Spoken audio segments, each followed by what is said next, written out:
திருப்பூரில் பிறந்த குழந்தை 2 நாளில் இறந்ததால் உறவினர்கள் மருத்துவமனை மீது தாக்குதலில் ஈடுபட்டுள்ளனர். இது தொடர்பான அண்மை செய்தியை பார்த்து வருகிறோம். திருப்பூரில் பிறந்த 2 நாட்களே ஆன நிலையில் குழந்தை இறந்ததால் உறவினர்கள் ஆத்திரத்தில் மருத்துவமனை மீது தாக்குதலில் ஈடுபட்டுள்ளனர். இது தொடர்பான அண்மை செய்தியை பார்த்து வருகிறோம். இது குறித்தான கூடுதல் தகவல்களை நமது செய்தியாளர் பாலா வழங்கிட கேட்கலாம். பாலா, என்ன நடந்தது? உங்க முழு விவரம். நிச்சயமாக ராதிகா, அதாவது பிறந்த 2 நாட்களான குழந்தை திருப்பூர் அரசு மக்கள் கல்லூரி மருத்துவமனையில் உயிரிழந்த சம்பவம் பெரும் பரபரப்பை ஏற்படுத்தியிருக்கிறது.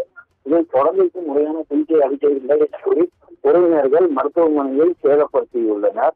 அதாவது திருப்பூர் மாநகராட்சிக்கு உட்பட்ட மேட்டுப்பாளையம் பகுதியைச் சேர்ந்தவர் அபிமன்யு. இவர் தனியார் தொழிலாளர் நிறுவனத்தில் பணியாற்றி வருகிறார்.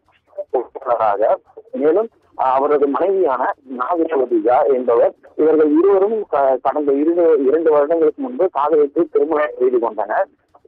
இந்த நிலையில் கடந்த 2 வருடங்கள் கழித்து நேற்று முன்தினம் ஞாயிற்றுக்கிழமை அன்று இவர்களுக்கு திருப்பூர் அரசு மருத்துவக் கல்லூரி மருத்துவமனையில் ஆண் குழந்தை ஒன்று பிறந்தது. அறுவை சிகிச்சையின் மூலம் அந்த குழந்தையானது பிறந்துள்ளது. இந்த நிலையில் இன்று மதியம் குழந்தைக்கு பால் கொடுத்து படுக்க வைத்திருந்தனர்.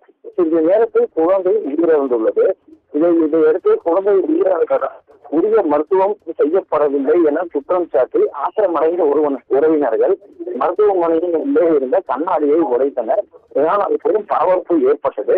இதைத் தொடர்ந்து மருத்துவமனையினர் திருப்பூர் தெற்கு காவல் நிலையத்திற்கு தகவல் தெரிவித்தனர். தகவலை அடுத்து திருப்பூர் தெற்கு காவல்துறையினர் சம்பவ இடத்தில் விசாரணை மேற்கொண்டு வருகின்றனர். மேலும் மருத்துவர்களிடமும் குழந்தை உயிரிழப்பு குறித்தும் விசாரணை மேற்கொண்டு வருகின்றனர். ராதிகா,